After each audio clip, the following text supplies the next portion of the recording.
বুধবার সকালে বিকট শব্দে কেঁপে ওঠে দুর্গাপুরের কোকোবেন থানার অন্তর্গত সগরভাঙার গোটা এলাকা। মুহূর্তের মধ্যেই ধোঁয়ায় ঢেকে যায় চারপাশ। সেই ঘটনার ভিডিও ইতিমধ্যে ভাইরাল হয়েছে, যা ঘিরে চাঞ্চল্য ছড়িয়েছে সগরভাঙা কলোনি এলাকায়।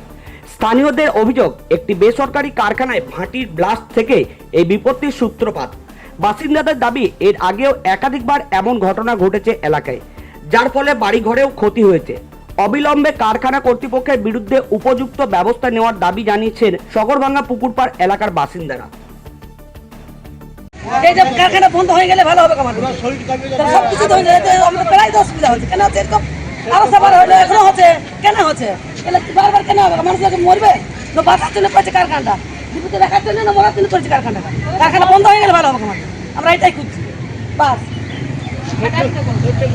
হ্যাঁ, বারবার ঢুকি না কি মরে যাবে, ঘরে ঘর ভিতরে তো মরবে।